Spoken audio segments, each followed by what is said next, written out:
নমস্কাৰ আপোনালোকে চাবলৈ আৰম্ভ কৰিছে নিউজ নাও আৰু মই অনুপম বৰা।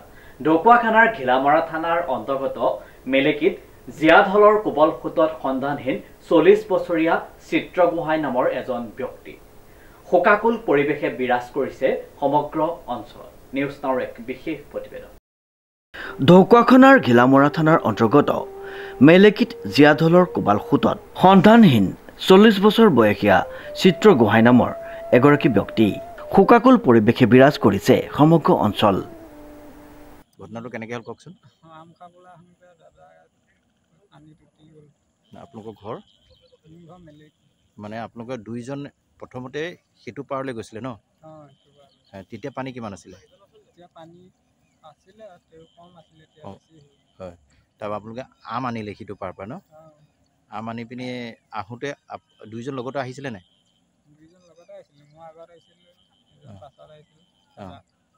তাৰপিছত হঠাতে তললৈ গুচি গ'ল। তেওঁ একো ক'ব নাপালে। তেখেতৰ নাম কি আছিল? চিত্ৰ গোহাঁই। তেখেতে সাঁতুৰিব জানে নাজানে? জানে। এতিয়া ঘটনাটো কিমান সময় হ'ল বাৰু এনেই সময় অনুসৰি কওকচোন। আধা ঘণ্টামান হ'ল। তেখেতে মানে একো এটা ক'বলৈ নাপালে ন? চিঞৰিছিলে নাই কিবা?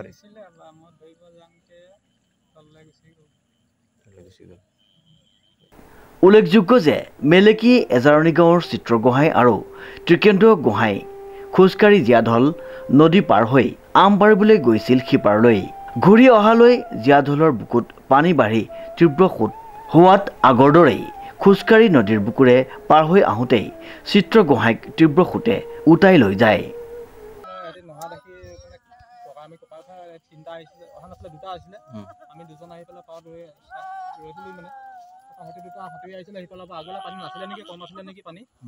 তাৰপিছত এটা হাতী পাৰ হ'লে পাতলা মানুহ অলপ, তাৰপৰা শকত মানুহটো পাৰ হ'ব নোৱাৰিলে। সেইখিনিতে আহি পেলাই বকনীয়াত পানীত পকাই পেলাই তলত সোমাই দিলে। তাৰপিছত নাই তাৰপৰা আগত এইখিনিতে অলপ ওলালে তাৰপৰা আমি চেষ্টা কৰিছিলোঁ, ঢুকি নাপালোগৈ জগত নামি। তাৰপিছতো এতিয়া ওলোৱাই নাই, একো খবৰে পোৱা নাই। তাৰপিছত আপুনি পুলিচক খবৰ দিলে? হয়, মই পুলিচক ফোন কৰিলোঁ। সিহঁতি তাৰ সিফালে কেলৈ গৈছিলে বাৰু এনেই গম পায় নেকি? সিহঁতি আগতে কি আম খাব গৈছিলে নেকি? আম আছিলে, এইফালে পকা আম আছিলে, পানী নাছিলে নেকি? পানী কম আছিলে আপোনাৰ এইফালে। সেইটো কি পাৰ? সেইটো আমাৰ হেৰি কি কয়, মিহাগী বুলি কয় সেইটো। আৰু এইডোখৰ গেৰেকী বুলি কয়। গেৰেকী বুলি কয়। এই যিজন এতিয়া সন্ধানহীন তেওঁৰ নাম কি বাৰু? চিত্ৰ বৰগোহাঁই। চিত্ৰ বৰগোহাঁই।